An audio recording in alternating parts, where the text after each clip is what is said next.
Hi, I'm Sophie. Welcome to my world. I'm so excited because today we're going to be making beadlins. Beadlins are little beaded people with lots of personality.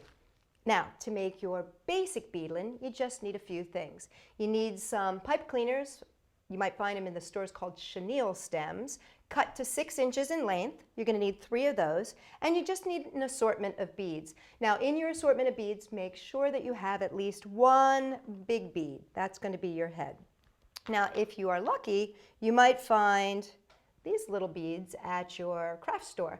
They're little beads that already have little faces drawn on them. They're actually called doll heads.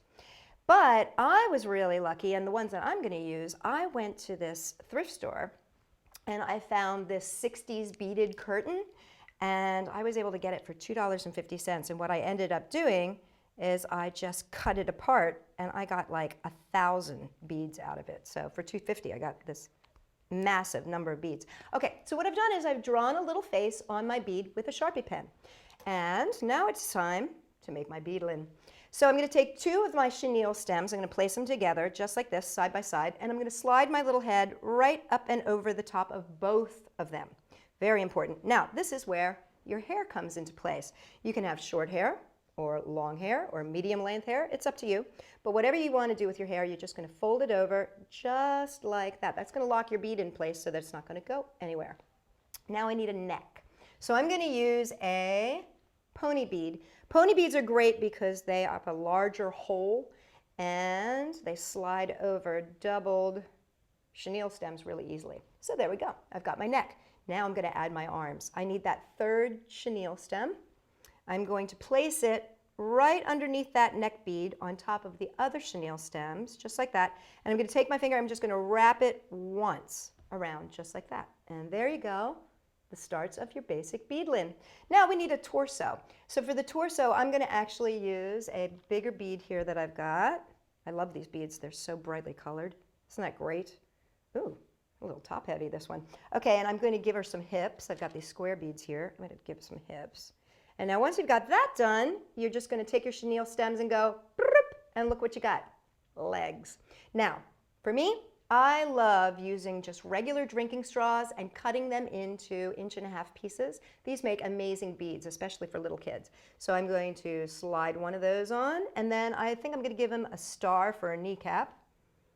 And then I'm going to use another one of these straw beads, just like that. Now I need a foot. Now I have these really cute flower beads, so I'm going to use a flower bead for my foot, just like this. When you get to the bottom, you're just going to take that little last piece of chenille stem and fold it up and over to lock that bead in place, just like you did with the hair. And there you go. There you've got the basic starts of your beadlin. Now I have one finished here that I want to show you. There you go. You can see my little buddy has everything he needs. He's got his kneecaps, his shoes. He's got his little arms and little hands. He's totally set. Now, once you got your basic beadlin, then you can go to town. If you've got a little lace lying around, you've got a little feathers lying around, you got some buttons, whatever you have, you can make your beadlin extra fancy. Now, here's one that we have taken some marabou feathering and given him a fancy hairdo, and then I put him on a popsicle stick to make him into one of these radical surfboarders. I've also got one here where I took a flower and I used that to make a really pretty little skirt for her, so she ends up like a little fairy. Oh, and we added some pom-poms, give her that little Carmen Miranda feel. And then, of course, just so you don't feel like you have to go out and spend tons of money on different supplies, I want to show you what one of the little girls in one of our workshops made. She just took the bead head and one of the little beadling beads for the neck and some pipe cleaners and made a very simple little beadling. And to tell you the truth, I think this one has more personality than anything else. Well, that's what we're making here at Sophie's World. I can't wait to see what you'll create. So check us out next at sophie-world.com.